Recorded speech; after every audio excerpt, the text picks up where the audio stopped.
آپ دیکھ رہے ہیں مسائل کا حل چینل۔ نحمدہ و نصلی علی رسولہ الکریم، اما بعد فاعوذ باللہ السمیع العلیم من الشیطان الرجیم، بسم اللہ الرحمن الرحیم۔ اللہ رب العزت نے آپ لوگوں کو موقع دیا قرآن سننے کا۔ آپ نے ماشاءاللہ 7ویں پارے کی تلاوت سنی، سورۃ المائدہ۔ تو اللہ رب العزت نے شروع کے اندر ہی کہہ دیا کہ وَإِذَا سَمِعُوا مَا أُنزِلَ إِلَى الرَّسُولِ تَرَىٰ أَعْيُنَهُمْ تَفِيضُ مِنَ الدَّمْعِ۔ جو کچھ آپ پر نازل ہوا اے پیغمبر صلی اللہ علیہ وسلم، آپ دیکھتے ہیں یہ لوگ قرآن سن کر روتے ہیں، ان کی آنکھیں بہہ پڑتی ہیں، اور ان کی آنکھوں سے جو آنسو نکلتے ہیں اللہ فرماتے ہیں ہم ان آنسوں کے بدلے ان کے گناہوں کو معاف کر دیتے ہیں۔ ذرات قرآن کتاب ہی ایسی ہے، اس نے بڑے بڑے لوگوں کو دلوں کو نرم کر دیا۔ جتنا سخت مزاج لوگ تھے، قرآن آنے کے بعد، قرآن سننے کے بعد، قرآن پڑھنے کے بعد، قرآن سمجھنے کے بعد جب قرآن اتر آنا ان کے دل پر تو ان کے دلوں کو موم کر دیا، نرم کر کے رکھ دیا قرآن نے۔ حضرات عزیز وقار، یہ حبشے کا ایک بادشاہ تھا، نجاشی نام کا شخص تھا، بڑا ہی سخت تھا، بڑے سخت مزاج رکھتا تھا۔ صحابہ جب حبشہ کی طرف ہجرت کر کے گئے تو سیدنا جعفر بن ابی طالب رضی اللہ تعالی عنہ سیدنا علی المرتضیٰ کے بھائی ہیں، انہوں نے جب قرآن کی آیات پڑھی، سورۃ مریم کی آیات پڑھی نا، حضرات عزیز وقار، پورا جب دربار لگا ہوا تھا تو ساروں کی آنکھوں میں آنسو آ رہے تھے۔ مسلمان نہیں تھے، کلمہ نہیں پڑھا تھا، لیکن قرآن کے اندر اللہ نے اس قدر محبت رکھی ہے، قرآن کے اندر اللہ نے اس قدر مسلمانوں کے لیے نجات رکھی ہے کہ جو بھی شخص قرآن سنتا ہے اس کی آنکھوں سے آنسو آ جاتے ہیں۔ ترا اعینہم، صحابہ کی مثال بھی کائنات کے امام نے ایسی دی کہ صحابہ ایسے تھے جب قرآن پڑھتے تھے تو آنکھوں سے آنسو آتے تھے۔ سیدنا عمر رضی اللہ تعالیٰ جلیل و قدر صحابی ہیں۔ حضرات وہ صحابی ہیں جو زمین پر مشورہ دیتے ہیں، اللہ آسمان سے قرآن بنا کر نازل کر دیتا ہے۔ ایسے صحابی، جلیل و قدر صحابی، جب سورۃ یوسف پڑھتے ہیں نا، قال انما اشکو بسی وحزنی الی اللہ، حضرات ایسی آوازیں آتی ہیں ایسا لگتا ہے ہنڈیاں پک رہی ہیں، روتے ہیں قرآن سن کر، قرآن سنا کر۔ اور سیدنا عمر کہتے ہیں کہ مجھے بدلنے میں سب سے زیادہ جو چیز سامنے آئی ہے وہ رب کا قرآن تھا۔ قرآن کی آیات میرے کانوں میں پڑی اور دل پر اثر کر گئی۔ حضرات رات کو کائنات کے امام بیت اللہ میں بیٹھ کر دعائیں کر رہے ہیں، اللہ عمر دے دے، صبح کا وقت ہے، سیدنا عمر سامنے آ رہے ہیں۔ سیدنا ابراہیم نے دعا کی، اللہ ایک نبی بھیج، میری امت میں سے بھیج، میری اولاد میں سے بھیج دے۔ اللہ نے کہا ہاں ہاں ابراہیم، دوستی ہے آپ سے، یارانہ ہے آپ سے، محبت ہے آپ سے، خلیل ہیں آپ ہمارے، آپ نے ہماری ہر بات کو مانا، تسلیم کیا، آپ سچے بھی ہیں، آپ نیک بھی ہیں، آپ ولی بھی ہیں، لیکن آپ پیارے بھی ہیں۔ ہم نے آپ کی بات کو بھی سنا، آپ کی دعا کو بھی سنا۔ سیدنا ابراہیم نے دعا کی، حضرات ہزاروں سال کے بعد دعا پوری ہوئی۔ یہ ہمارا ایمان ہے۔ ادھر کائنات کے امام رات کو ہاتھ اٹھا کر بیت اللہ میں بیٹھ کر کہہ رہے ہیں اللہ اس عمر کو دے دے جو تجھے پسند ہے۔ ادھر ہاتھ اٹھائے بیٹھے ہیں، ادھر سیدنا عمر صبح تلوار لے کر آ رہے ہیں۔ صحابہ کہتے ہیں اگر سیدنا عمر نیک ارادے سے آ رہے ہیں تو فبیہا و نعمت، اگر سیدنا عمر غصے سے آ رہے ہیں تو انہی کی تلوار سے ان کا سر تن سے جدا کر دیا جائے گا۔ جب پیارے عمر قریب آئے، کائنات کے امام پوچھتے ہیں عمر کیسے آنا ہوا؟ کہا اللہ کے نبی صلی اللہ علیہ وسلم، عمر آج آپ کا غلام بن کے آیا ہے، عمر غلام بن کے آیا ہے۔ اور رات کی دعائیں، اور حضرات دعائیں کیا کریں، رب سے مانگا کریں، آنسو بہایا کریں۔ اللہ فرماتے ہیں یہ مومن کی صفت ہے، قرآن سنتا ہے یا سناتا ہے اس کی آنکھوں سے آنسو بہہ پڑتے ہیں۔ تو یہ آنسو اور یہ نجاشی کے بارے میں جو آپ نے سنا، یہ مسلمان تو ہو گیا تھا لیکن کائنات کے امام کا دیدار نہیں کر سکا۔ یہ نصیب کی بات ہے۔ حضرات جی وقار کائنات کے امام نے اپنے اس صحابی کو، اپنے اس یار کو دیکھا نہیں ہے، پھر بھی اللہ کے نبی اس کا غیبانہ جنازہ پڑھا رہے ہیں۔ کتنے عظیم شخص ہیں وہ جن کے بارے میں کائنات کے امام کہہ رہے ہوں گے اللہم اغفر لہ، اللہ اس نجاشی کو معاف کر دے۔ پھر آنکھوں میں آنسو تھے، صحابہ رو رہے تھے اور کہتے ہیں صحابہ کاش یہ ہمارا جنازہ ہوتا جو اللہ کے نبی ایسی دعائیں پڑھ رہے ہیں اللہم اغفر لحینا و میتنا و شاہدنا و غائبنا۔ جب کائنات کے امام کی زبان مبارک سے یہ الفاظ نکلے ہوں گے تو صحابہ زاروں قطار رو رہے ہیں۔ وہ یار کس کے لیے؟ وہ نجاشی بادشاہ کے لیے جس نے اللہ کی رضا کے لیے کلمہ پڑھ لیا تھا۔ بندہ پھر عظیم بن جاتا ہے۔ حضرات ذی وقار کائنات کے امام کی سفارش ہوگی تو جنت ملے گی، ورنہ جنت نہیں ملے گی۔ دنیا کے سارے اعمال کر لو، جنت نہیں ملے گی جب تک کائنات کے امام جناب محمد الرسول اللہ صلی اللہ علیہ وسلم سفارش کریں گے۔ کائنات کے امام بھی سفارش اس کی کریں گے من ذا الذی یشفع عندہ الا بِإِذْنِ ہی، کائنات کے رب آسمان سے حکم جاری کریں گے، اجازت نامہ جاری کریں گے۔ اے پیغمبر صلی اللہ علیہ وسلم آپ صدیق کی بھی سفارش کریں، ہم قبول کر لیں گے۔ آپ اپنے یاروں کی سفارشیں کرتے جائیں، آپ اپنی امت کی، گناہگار امت کی، ان ملتان میں رہنے والے شخص کی اللہ کے نبی دعائیں کریں گے اللہ میرے یہ امتی ہیں۔ حضرات کائنات کے امام کی زبان اطہر پر، پاک زبان پر جب یہ الفاظ ہوں گے اللہ یہ میرے کمزور امتی اتنے پریشانیوں کے باوجود بھی تیرا قرآن سنتے رہے اور تیرا قرآن سناتے رہے، اللہ ان سب کو معاف کر دے، تو کیسی پیاری دعائیں ہوں گی۔ حضرات ذی وقار اللہ رب العزت نے بہت ہی ہمارے لیے انعام کیا، اس قرآن کو بھیج کر ہمارے لیے بڑا احسان کیا، اپنے نبی کو بھیج کر بھی ہمارے اوپر احسان کر دیا، پھر اسی نبی پر قرآن کو اتار کر بھی ہمارے اوپر احسان کر دیا ہے۔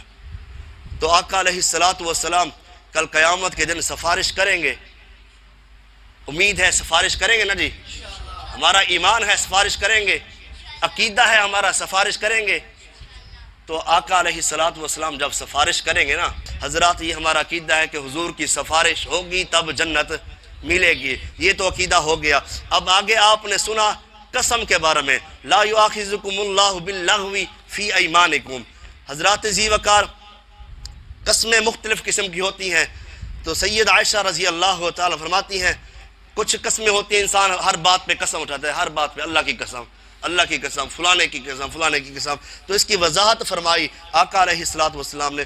کچھ لوگوں کا تقیہ کلام ہے، عرب کے اندر آج بھی لوگ ہر بات پہ کہتے ہیں واللہ، باللہ، تاللہ، ایسے یہ قسمی الفاظ ہیں۔ شیخ صاحب بیٹھے ہیں، حضرت خان صاحب بیٹھے ہیں ماشاءاللہ، وہاں سے ہو کر ہیں، ان کو پتہ ہوگا، ڈاکٹر صاحب بھی بیٹھے ہیں اس بات کی تصحیح کریں گے، وہاں عرب میں لوگ یہ کہتے ہیں، تو یہ تقیہ کلام بھی ہے۔ لیکن آقا علیہ السلام نے فرمایا، سید نعمر حدیث کے راوی ہیں، اگر کسی نے قسم اٹھانی ہے تو اسے چاہیے اللہ کے نام کی قسم اٹھائے، ورنہ خاموش رہے۔ ہاں، اور قسم بھی تب اٹھانی ہے جب بندہ سچا ہو، جھوٹی قسم نہیں ہوتی، اٹھانے والا جھوٹا ہوتا ہے۔ اکثر یہ الفاظ ہوتا ہے کہتے ہیں بندے نے جھوٹی قسم اٹھائی ہے، ایسے الفاظ نہ بولا کریں، یہ الفاظ بہت سخت ہیں۔ کیا بولنا ہے؟ جھوٹے بندے نے قسم اٹھائی ہے، قسم جھوٹی نہیں ہے، اٹھانے والا جھوٹا ہے۔ اس لیے سید عمر فرماتے ہیں کہ آقا علیہ السلام نے فرمایا جس نے اللہ کے علاوہ کسی اور کی قسم کھائی اس نے شرک کیا ہے۔ اللہ کے علاوہ، اب ہمارے ہاں کیا ہوتا ہے، باپ کی قسم اٹھا، بھائی دادے کی قسم اٹھا، ماں کی قسم اٹھا، سر کی قسم اٹھا، بہن کی قسم، یہ ساری ناجائز ہے، شرک ہے۔ قسم اٹھانی ہے تو کس کے نام کی؟ اللہ کے نام کی، ورنہ کیا کرنا ہے؟ خاموش ہو جائے۔ اگر آپ سچے ہیں تو قسم اٹھائیں بھی اللہ کے نام پہ، ورنہ آپ خاموش رہے۔ اچھا، ایک بندے نے قسم اٹھا لی ہے، غلطی سے اٹھا لی ہے، یا اس نے غصے سے اٹھائی ہے، تو اس کا کیا حل ہے؟ اس کا کفارہ ہے۔ اس کا کیا حل ہے؟ اور کس نبی کے یار نے قسم اٹھائی تھی؟ اکثر اٹھاتے رہتے ہیں، لیکن سیدنا ابو بکر صدیق نے جو قسم اٹھائی تھی نا، کہا آج کے بعد اللہ کی قسم میں تیرا جو زیادہ راہ ہے، جو تجھے خرچہ دے رہا تھا، میں بند کر رہا ہوں۔ کس کے لیے؟ مصطح بن اساسہ رضی اللہ، وہ ان کے کزن تھے نا، انہوں نے سید عائشہ پر تہمت لگائی، بیٹی پر تہمت لگی، غصہ آ گیا، قسم اٹھا لی، تو اللہ نے آسمان سے کفارہ بھی نازل کر دیا۔ کہا جہاں صدیق قسم اٹھائیں وہاں اللہ آسمان سے کفارہ بھی نازل کر دیتے ہیں کہ اللہ ایسے لوگوں کو اتنا پسند کرتا ہے۔ اللہ فرماتے ہیں فَكَفَّارَتُهُ اِطْعَامُ عَشَرَةِ مَسَاكِينَ، قسم اٹھا لی، اس کا کفارہ کیا ہے؟ سب سے پہلے 10 مسکین کو کھانا کھلانا ہے، نہ زیادہ ہائی لیول کا ہو نہ زیادہ لو لیول کا ہو، درمیانے لیول کا۔ ایک بندے کے گھر کے اندر بھی خرچہ دے سکتے ہیں 10 بندوں کا کھانا، یا 10 بندوں کو کپڑے پہنا جائیں، اور کسوۃ تحریر رقبہ، یا گردن آزاد کرائی جائے۔ وہ تو آج کے دور میں بہت مشکل ہے۔ ہاں کوئی بندہ نہ کھانا کھلا سکتا ہے، نہ کپڑے پہنا سکتا ہے، نہ گردن آزاد کر سکتا ہے، اگر ہمارے جیسا کوئی غریب ہے تو پھر اللہ نے اس کے لیے بھی کہہ دیا کہ فَمَن لَّمْ يَجِدْ فَصِيَامُ ثَلَاثَةِ أَيَّامٍ۔ اچھا کھانا بھی نہیں کھلا سکتے، کپڑے بھی نہیں پلا سکتے، تو پھر آپ کیا کرنا ہے؟ 3 دن کے روزے رکھ لیں، تمہارے کفر کا قسم کا کفارہ ادا ہو جائے گا۔ یہ کتنی آسانی ہے! اللہ نے مومنوں کے لیے آسانیاں پیدا کر دی، اللہ نے ہر جگہ پر آسانیاں پیدا کر دی۔ آگے آپ نے سنا شراب کے بارے میں، شراب کی حرمت۔ اللہ رب العزت فرماتے ہیں یسألونک عن الخمر والمیسر، یہ آپ سے شراب کے بارے میں اور جوئے کے بارے میں پوچھتے ہیں، انہیں بتا دیں یہ کیا ہے؟ حرام ہے۔ پیچھے آپ نے پڑھا یا ایھا الذین آمنوا لا تقربوا الصلاۃ وانتم سکارا، نشے کی حالت میں ہو تو نماز نہیں پڑھ سکتے کیونکہ تم نے شراب پی ہے۔ شراب پینا بہت بڑا جرم ہے۔ حضرات عزیز وقار، آئیے میں آپ کو صحابہ کی طرف لے کر چلتا ہوں۔ شراب حلال تھی، صحابہ بیٹھے تھے، شراب پی رہے ہیں، باتیں بھی ہو رہی ہیں، اچانک آواز آئی اور لوگوں حرم الخمر، شراب حرام ہو گئی۔ جب کانوں میں آواز پڑی نا، اللہ کی قسم ایک گھونٹ بھی اندر نہیں جانے دیا۔ جب کانوں میں آواز آ جائے نا قرآن اور حدیث کی، اللہ اس کے رسول کی جب کانوں میں آواز پڑ جائے تو پھر پوری کائنات مخالف ہوتی ہے، ہو جائے، آپ نے وہ کام نہیں کرنا۔ صحابہ فرماتے ہیں پھر ہم نے شراب کے جو مٹکے رکھے ہوئے تھے توڑ دیے، اور کہنے والے کہتے ہیں ایسا لگتا ہے مدینہ کی گلیوں میں آج شراب کا سیلاب آ گیا ہے، مدینہ کی گلیوں میں شراب کا سیلاب آ گیا ہے۔ حضرات جب کانوں میں آواز پڑتی گئی تو آقا علیہ السلام کے فرامین سنتے گئے، تو اللہ رب العزت نے ان لوگوں کو انعام عطا کر دیے۔ حضرات عزیز وقار، کچھ لوگ بطور دوا استعمال کرتے ہیں، اس کے بارے میں کیا حکم ہے؟ جامع ترمذی کی روایت ہے، آقا علیہ السلام نے فرمایا شراب تو خود بیماری ہے، یہ شفا کیسے ہو سکتی ہے؟ یہ خود بیماری ہے، اس کے اندر بیماری رکھ دی گئی ہے۔ اور آپ فرماتے ہیں کل مسکر حرام، ہر نشاور چیز کیا ہے؟ حرام ہے، چاہے وہ تھوڑی ہے۔ اب کچھ بندے ایسے ہوتے ہیں جب تک وہ پورا گلاس یا پورا جگ نہ پئیں ان کو نشہ نہیں آتا۔ کیا وہ ایک گلاس پی لیں پھر ان کے لیے جائز ہو جائے گی؟ نہیں۔ جس کا ایک جگ حرام ہے اس کا ایک گھونٹ بھی حرام ہے۔ کل مسکر حرام۔ آقا علیہ السلام نے فرمایا کہ کیا ہم، آپ سے پوچھا گیا اللہ کے نبی کیا ہم شراب کا سرکہ بنا کر استعمال کر سکتے ہیں؟ آقا فرماتے ہیں لا، نہیں بنا سکتے، تمہیں اجازت نہیں ہے۔ حضرات عزیز وقار، کچھ برتن بھی خاص تھے اس ٹائم کے عربی میں، جسے الدبا کہا گیا، والقناطیر والحنتم، اس قسم کے برتن ہوتے تھے جس کے اندر شراب بنتی تھی، نبیذ کی، انگور کی، کھجور کی، اس قسم کی شراب آقا علیہ السلام نے منع کر دیا۔ آپ فرماتے ہیں میری امت میں ایسے لوگ پیدا ہوں گے جو نعوذ باللہ زنا کو، ریشم کو، شراب کو، آلات موسیقی کو اپنے روح کی غذا سمجھیں گے، حالانکہ ان کے لیے کیا ہے؟ حرام ہے۔ آج کل نام تبدیل ہو رہے ہیں، چیزوں کے نام تبدیل ہو رہے ہیں۔ آقا علیہ السلام نے فرمایا آپ کے پاس ایک شرابی کو لایا گیا تو آپ نے اسے 40 کوڑے مارے۔ کتنے کوڑے مارے؟ 40 کوڑے۔ آج شراب پینے والے کو تو کوئی ہاتھ بھی نہیں لگا سکتا۔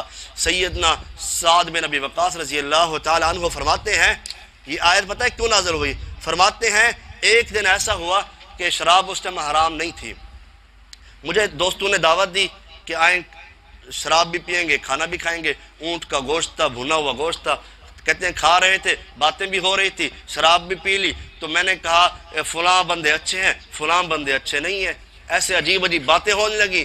کہا ایک شخص ایسا بیٹھا تھا، اس نے ہڈی اٹھائی میرے ناک پہ ماری، میرا ناک زخمی ہو گیا۔ میں نے آقا علیہ السلام بتایا اللہ کے نبی یہ معاملہ بنا ہے۔ کہتے ہیں جب میں نے یہ بات بتائی اللہ نے آسمان سے قرآن نازل کر دیا کہ آج کے بعد تمہارے اوپر شراب حرام قرار دے دی گئی ہے۔ حضرات ذی وقار، شراب کیا ہے؟ ہمارے اوپر حرام ہے، اس کی خرید و فروخت بھی حرام ہے۔ آقا علیہ السلام نے اس شراب کے سلسلے میں 10 بندوں پر لعنت فرمائی ہے۔ سب سے پہلے شراب کو نچوڑنے والا، نچڑوانے والا، لینے والا، اٹھانے والا، جس کے لیے لے جائی گئی 5 بندے، پلانے والا 6، بیچنے والا 7، اس کی قیمت کھانے والا 8، خریدنے والا 9، جس کے لیے خریدی گئی 10 بندے ایسے ہیں شراب کے معاملے میں اللہ کے نبی فرماتے ہیں اللہ 10 کے 10 پر لعنت بھیجتا ہے۔ اس قدر کبھی عمل ہے حضرات، ایسے عمل سے ہمیں گریز کرنا چاہیے، بچنا چاہیے۔ جوئے سے بھی مومن کو کیا کرنا چاہیے؟ جوئے سے بھی بچنا چاہیے۔ آقا علیہ السلام نے فرمایا حضرات ذی وقار قد سألها قوم من قبلكم ثم اصبحوا بها کافرین۔ کثرت سوال سے کیا کرنا چاہیے؟ بچنا چاہیے۔ سیدنا ابو موسیٰ اشعری رضی اللہ تعالیٰ فرماتے ہیں ایک دفعہ لوگوں نے آپ سے ایسی باتیں پوچھی، آپ کو برا معلوم ہوا، سونے والے جاگ جائیں، آنکھیں کھول کے بیٹھے، توجہ سے سنیں۔ جب بہت سوال کے جواب ہوئے تو آپ کو غصہ آ گیا، حضور علیہ السلام کو غصہ آ گیا۔ آقا علیہ السلام فرمایا اب تم جو چاہو پوچھتے رہو۔ غصے کے اندر آ کر آپ فرماتے ہیں ایک شخص نے کہا اللہ کے نبی صلی اللہ علیہ وسلم میرا باپ کون ہے؟ آپ نے کہا تیرا باپ فلاں غلام ہے، غصے کی حالت میں۔ پھر ایک نے کہا اللہ کے نبی صلی اللہ علیہ وسلم میرا باپ کون ہے؟ آپ نے پھر غصے میں کہا تیرا باپ فلاں ہے۔ ایک اور شخص نے کہا اللہ کے نبی صلی اللہ علیہ وسلم میرا باپ کہاں ہے؟ آپ نے غصے کے اندر کہا تیرا باپ دوزخ کے اندر ہے۔ تو اس لیے ایسے سوال نہیں کرنے چاہیے جو جس کے وجہ سے آقا علیہ السلام اور اللہ رب العزت ناراض ہو جائیں۔ کثرت سوال۔ اب ہم میں سے کوئی پوچھے کہ آدم علیہ السلام کا نکاح کس نے پڑھایا؟ یہ کوئی سوال بنتا ہے؟ یہی بات ہے نا کہ دوسرے عالم کو یا کسی خطیب کو خاموش کرانے والی بات ہے۔ آقا علیہ السلام نے فرمایا، سعد بن ابی وقاص کہتے ہیں کہ بڑا قصوروار مسلمان وہ ہے جو ایک بات پوچھے جو نہ کہ حرام تھی، اسی کی وجہ سے اللہ نے حرام قرار دے دیا ہے۔ کثرت سوال، آقا علیہ السلام فرماتے ہیں کثرت سوال سے بچنا چاہیے۔ اور ایک شخص نے کہا اقرا بن حابس رضی اللہ عنہ فرماتے ہیں اللہ کے نبی کیا حج ہر سال فرض ہے؟ آقا علیہ السلام چپ رہے۔ پھر اس نے سوال کیا اللہ کے نبی کیا حج ہر سال فرض ہے؟ آقا علیہ السلام فرمایا نہیں۔ آپ فرماتے ہیں اگر میں کہہ دیتا ہاں تو پھر ہر سال تمہارے اوپر فرض ہو جاتا۔ اس لیے کثرت سوال سے اچھا یہ ہو گیا پھر یہ کیسے ہوگا؟ ہاں یہ تو سمجھ آ گئی، پھر یہ کیسے ہوگا؟ مطلب اپنی طرف سے سوال بناتے جانا کہ کسی نہ کسی طریقے تو خاموش ہو جائے گا مولوی صاحب یا پوچھنے والا جس سے بھی آپ سوال پوچھنے۔ حضرات جب مسئلہ پیش آ جائے تب سوال پوچھنا چاہیے، جب مسئلہ بھی پیش آنا ہو پھر بندہ سوال پوچھے، پھر اس لیے کہ شریعت نے اس سے منع کیا ہے۔ سیدنا ابو ہریرہ کہتے ہیں اللہ کے نبی صلی اللہ علیہ وسلم فرمایا جو میں چھوڑ دوں یعنی جس کا میں ذکر نہ کروں تم بھی نہ کیا کرو، اور جس کا میں تمہیں حکم دے دوں تم وہ کیا کرو۔ تم سے پہلے لوگ جو تھے زیادہ سوال کرنے کی وجہ سے اپنے انبیاء سے اختلاف کرتے تھے اور اللہ نے انہیں تباہ و برباد کر کے رکھ دیا، نبیوں سے اختلاف کرتے تھے۔ حضرات ذی وقار آقا علیہ السلام نے فرمایا کہ کثرت سوال سے بچ جاؤ۔ ہاں خاموشی بھی عبادت ہے، الصمت حکمت وقلیل فاعلہ۔ آپ فرماتے ہیں خاموشی حکمت ہے، اگر تمہارے پاس جواب ہے تو دے دو، نہیں ہے تو پھر خاموشی اختیار کر لو، یہ بھی حکمت ہے۔ اللہ سے دعا ہے اللہ رب العزت ہمیں صحیح معنی کے اندر قرآن و سنت پر عمل کرنے کی توفیق عطا فرمائے۔ وآخر دعوانا ان الحمد للہ رب العالمین۔